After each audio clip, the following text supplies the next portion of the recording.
Bugun sizlarga kvadratga chaqsa 555 dollardan tushadigan bitta hovlimizni obzor qilib beraman. Hozir sizlarga puliga arziydigan 3 sotuvlik hovlimizni ko'rsatamiz. Ko'cha tomondan qaranglar, chiroyli archalar ichib qo'yilgan ekan. Oldida zaxvatlari ham bor, hozir uyini ko'ramiz. Bismillah deb uyga kirsangiz, siz kirganingizda shunaqa chiroyli va kompaktni hovli kutib olsa, zo'ra niyat qilganlarga eng kamida shunaqa chiroyli hovli nasib qilsin. O'rtoqlar, darvozaxonadan kirsangiz, ikkita mashina bemalol sig'ar ekan. O'ng qo'lda letniy kuxniyaga joy tashlab ketishgan, tapchanga ham joy bor ekan. Ziloniy zonalar qilib qo'yishgan. 3 urinli mana shu uyimizga bitta baho bering. Vashcha zo'ra. Xonadonimiz 3 urindan iborat ekan. Kirishimizda bilan katta zal hol qilingan ekan. Yorug', juda ham chiroyli. Kirganimizda chap qo'lda oshxona joylashgan. Oshxona ham juda ham keng va chiroyli ekan. Ko'rib o'zingizga bitta baho berib qo'yasizlar.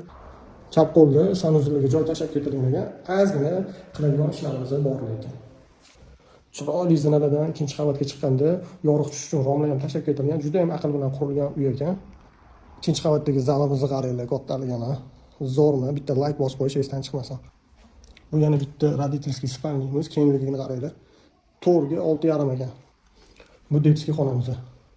Hamma joydan unumli foydalanilgan ekan. Ikkinchi qavatdagi sanusiy. Podol ham 100% podol qilingan ekan. 4 ta xonaga bo'lib qo'yishibdi. Jiloy qo'yilgan. Juda ham kompaktni qurilgan xonadon ekan. Tepa tumani literaturida joylashgan 3 urindan iborat 7 ta xona, umumiy maydoni 340 kvadratdan oshiqroq bo'lgan joyimizdan 240 ming dollar davomimiz kelishadigan joyi bor. Bizga aloqaga chiqinglar, baraka qilamiz. Bizani kuzatishda davom etinglar.